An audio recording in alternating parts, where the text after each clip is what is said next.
आदरणीय बंधु बांधवों, मेरी प्यारी माताओं और बहनों, आपका लक्ष्मी ज्ञान चैनल में स्वागत है। जय श्री हरि।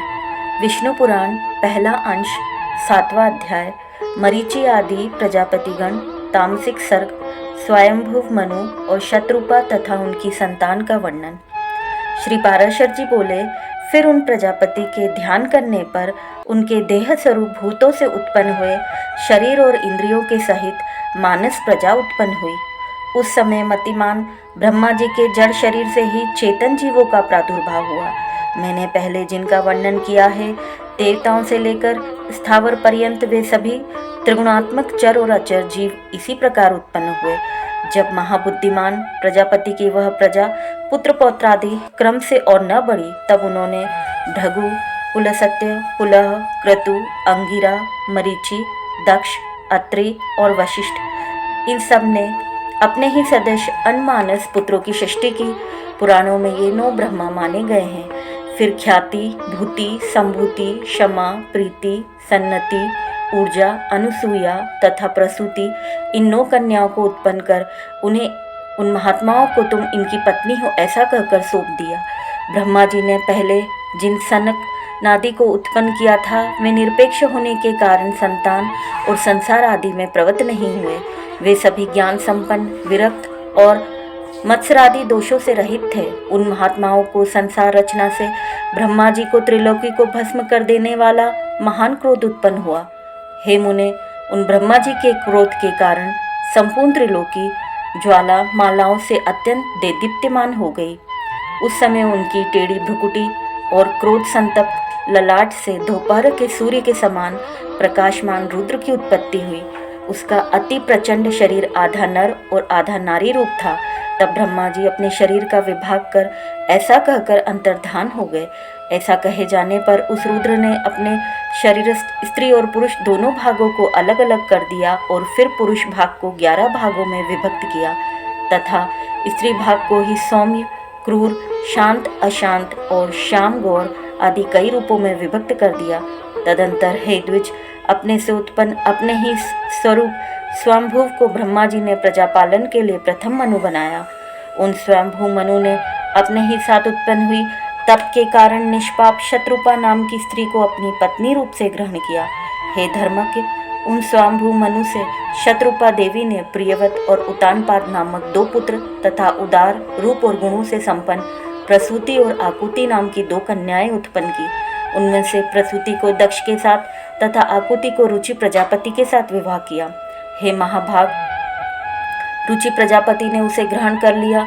तब उन दंपत्ति के यज्ञ और दक्षिणा, ये युगल जुड़वा संतान उत्पन्न हुई। यज्ञ के दक्षिणा से 12 पुत्र हुए, जो स्वयंभू मनवंतर में याम नाम के देवता कहलाए, तथा दक्ष ने प्रसूति से 24 कन्याएं उत्पन्न की। मुझसे उनके शुभ नाम सुनो: श्रद्धा, लक्ष्मी, धृति, तुष्टि, मेधा, पुष्टि, क्रिया, बुद्धि, लज्जा, वपु, शांति, सिद्धि और 13वीं कीर्ति। इन दक्ष कन्याओं को धर्म ने पत्नी रूप से ग्रहण किया। इनसे छोटी शेष 11 कन्याएं ख्याति, सती, संभूति, स्मृति, प्रीति, क्षमा, संतति, अनसूया, ऊर्जा, स्वाहा और स्वधा थी। हे मुनि सत्तम, इन ख्याति आदि कन्याओं को क्रमशः भृगु, शिव, मरीचि, अंगिरा, पुलस्त्य, पुलह, क्रतु, अत्रि, वशिष्ठ, इन मुनियों तथा अग्नि और पितरों ने ग्रहण किया।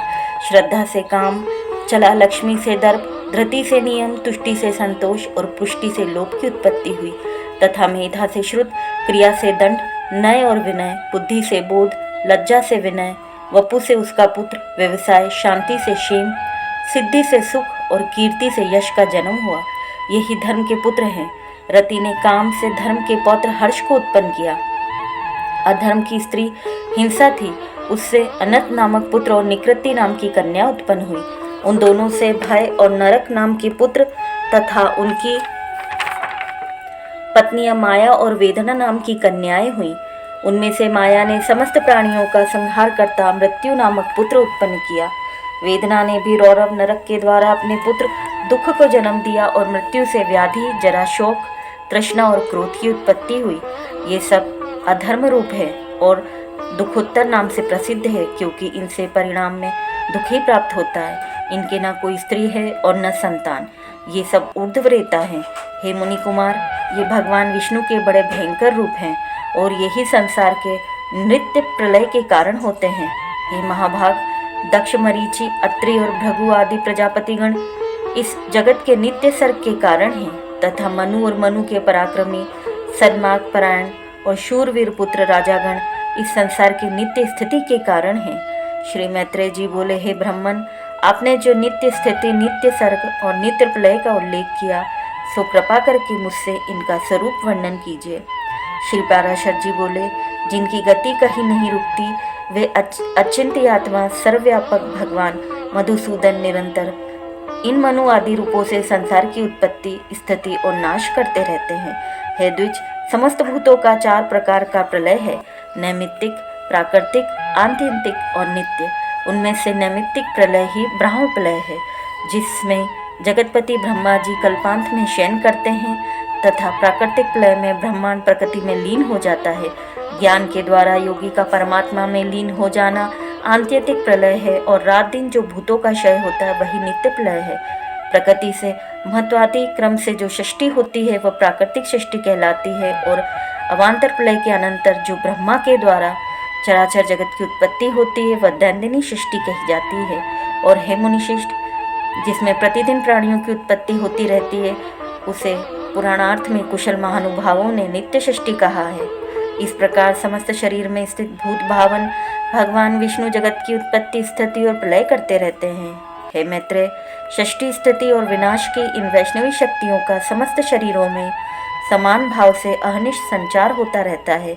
हे ब्राह्मण, ये तीनों महती शक्तियाँ त्रिगुणमयी हैं, अतः जो उन तीनों गुणों का अतिक्रमण कर जाता है वह परम पद को ही प्राप्त कर लेता है, फिर जन्म मरण आदि के चक्र में नहीं पड़ता। इस प्रकार श्री विष्णु पुराण के पहले अंश में 7वां अध्याय समाप्त। जय श्री हरि।